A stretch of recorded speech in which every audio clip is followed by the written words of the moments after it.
Di sini saya akan membahas pertemuan 2 dan 3 dan sebuah studi case mengenai CPM. Yang pertama, visi dan misi. Visi merupakan pernyataan yang digunakan sebagai cara untuk mengomunikasikan tujuan dari suatu organisasi. Misi dapat diartikan sebagai tujuan dan apa yang harus dilakukan suatu perusahaan atau organisasi untuk mencapai tujuannya pada masa yang akan datang. Selanjutnya ada efektif, efisiensi, dan produktivitas. Efektif yaitu upaya pemenuhan output selaras dengan aktivitas yang dilakukan dalam pencapaian proses. Pada proses yang berlangsung efektif, maka akan terlihat siklus produksi sesuai dengan target yang diestimasikan sebelumnya. Efisiensi merupakan ukuran tingkat penggunaan sumber daya dalam suatu proses, di mana dalam proses produksi yang efisien akan ditandai dengan output hasil yang lebih murah dan cepat karena sumber daya yang dibutuhkan semakin mengecil. Dan selanjutnya ada produktivitas. Produktivitas adalah nilai perbandingan yang dapat dihasilkan atas output dari input yang diberikan atau dapat digeneralisasi sebagai kemampuan berproduksi lebih banyak terhadap sumber input yang terbatas. Selanjutnya ada proyek. Proyek adalah kegiatan yang bersifat sementara yang telah ditetapkan awal pekerjaannya dan waktu selesainya, atau biasanya dibatasi oleh waktu dan seringkali dibatasi oleh sumber pendanaan untuk mencapai tujuan dan hasil yang spesifik dan unik, dan pada umumnya untuk menghasilkan sebuah perubahan. Perbedaan proyek dan produksi. Proyek dilakukan sekali. Contohnya yaitu ada pabrik mobil, membangun rumah, mendirikan rumah sakit, dan merencanakan produk baru. Sedangkan produksi adalah dilakukan berulang-ulang. Contohnya membuat mobil, perawatan rumah, mengobati pasien, dan manufaktur. Selanjutnya ada perbedaan proyek dan program. Proyek yaitu upaya sementara yang dilakukan untuk menciptakan produk, layanan, atau hasil yang unik. Sedangkan program adalah sekumpulan proyek terkait dan kegiatan program yang dikelola secara terkoordinasi untuk mendapatkan manfaat yang tidak tersedia dari pengelolaan secara individu.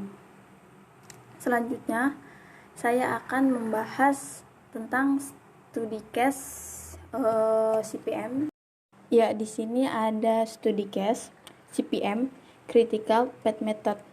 Di sini sudah ada tabel yang dimana sudah ada kegiatan dan waktunya atau durasi. Di sini ada kegiatannya A sampai I.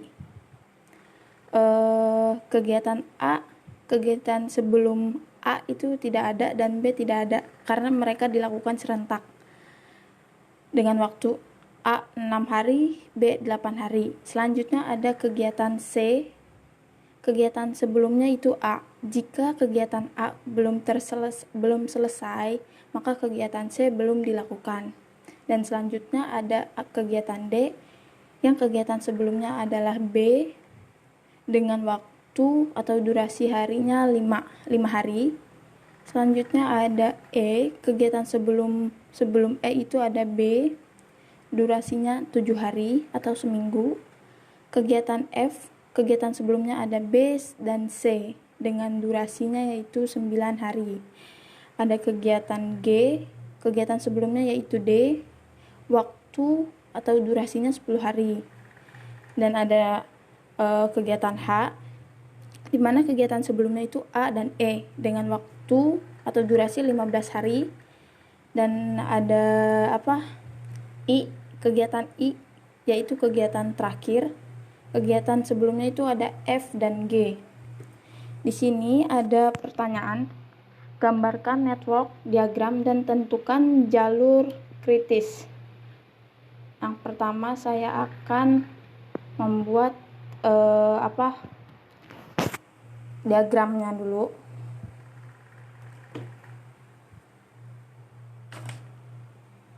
Di sini saya sudah menyiapkan kertas kosong.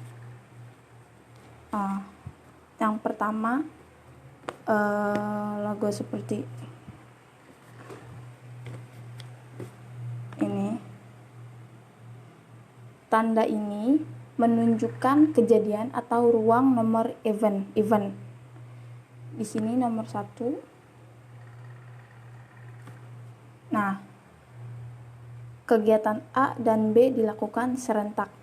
Kegiatan A dan B dilakukan serentak.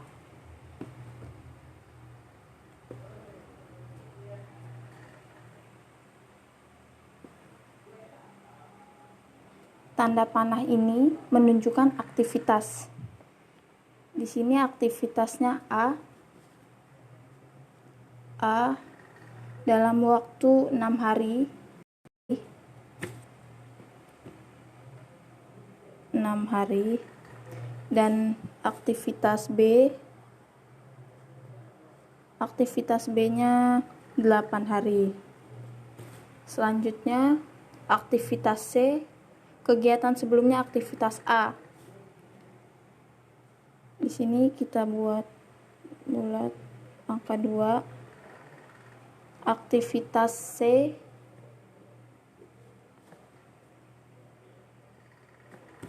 dengan waktu 9 hari. C 9 hari. Selanjutnya ada aktivitas D, kegiatan sebelumnya B dengan waktu 5 hari. Aktivitas D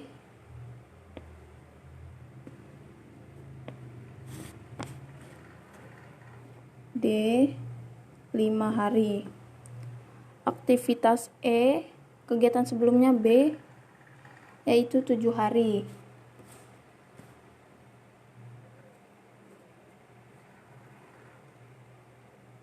E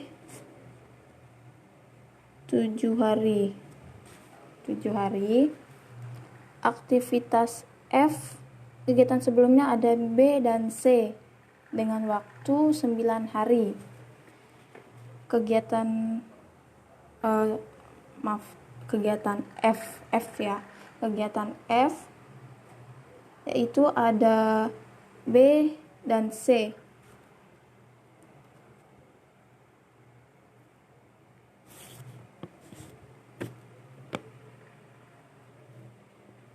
Kita isi di sini nomor 1, 2, 3, 4.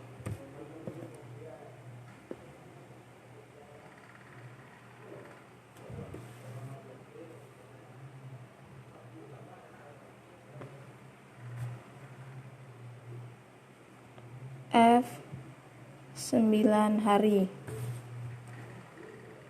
Selanjutnya ada aktivitas G, kegiatan sebelumnya D dengan waktu 10 hari.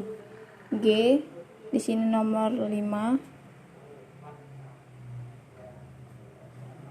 G 10 hari.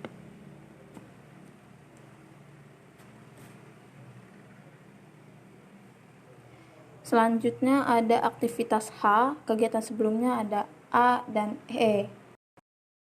Di sini selanjutnya ada aktivitas H yang kegiatan sebelumnya ada A dan E dengan waktu 15 hari. Kita buat kolom buat bulatannya dulu. 6.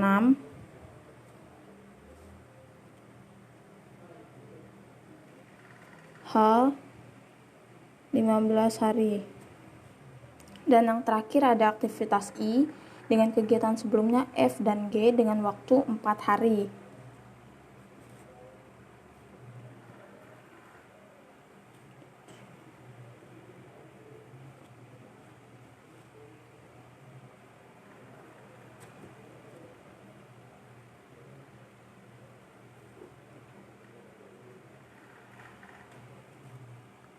Yaitu I 4 hari. H dan I adalah aktivitas terakhir dari semua kegiatan. Selanjutnya kita buat kolom kotak 2.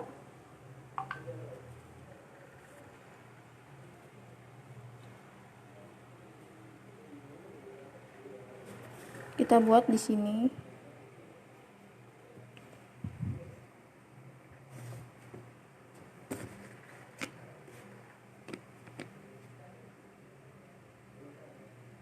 kotak 2 ini, kotak atas ini, ruang untuk menunjukkan waktu paling cepat terjadinya event dan kegiatan yang merupakan hasil perhitungan maju atau bisa disebut dengan forward pass, yang artinya menambahkan dari kiri ke kanan menggunakan nilai tertinggi.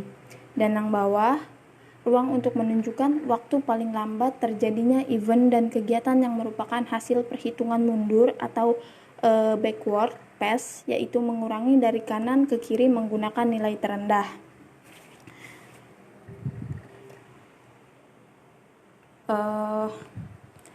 Kita lihat dari A itu 0, 0, 0 ditambah 6. Kita buat kotak-kotaknya terlebih dahulu.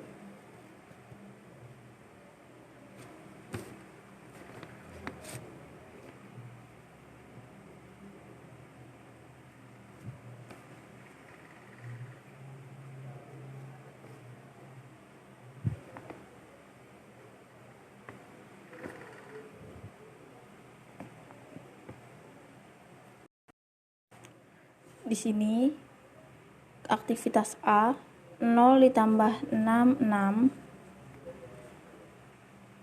0 ditambah 8, 8, lalu 5 ditambah 8, 13,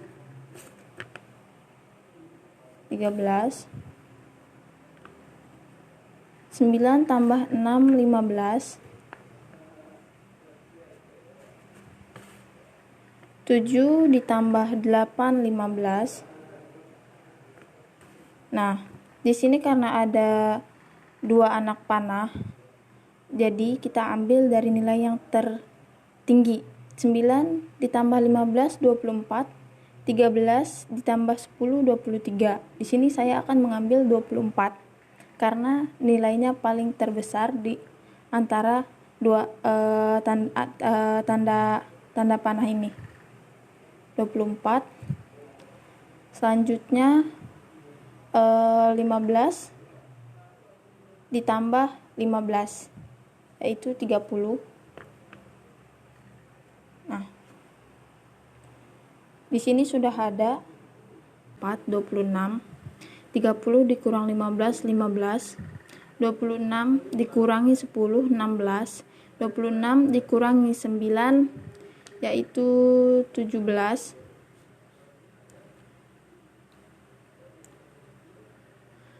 Selanjutnya ada kolom ini.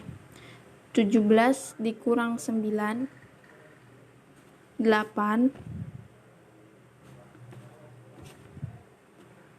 15 dikurang 7,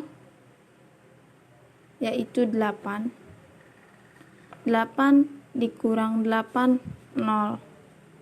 Di sini sudah ditemukan hasil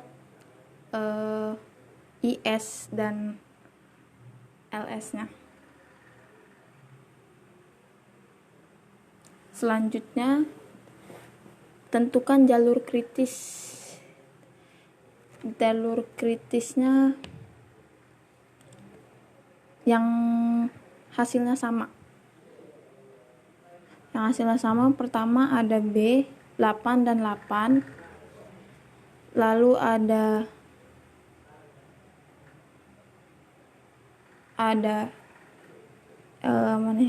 E 15, 15 dan H 30, 30. Di sini jalur kritisnya B, E, H. Jalur kritis B, E, H, dimana B-nya ini waktunya 8 hari. Kita jumlahkan. E-nya 7 hari tambah H 15 hari. totalnya yaitu 30 hari. Jadi jalur kritis dari nilai slok 0 yaitu 30 hari.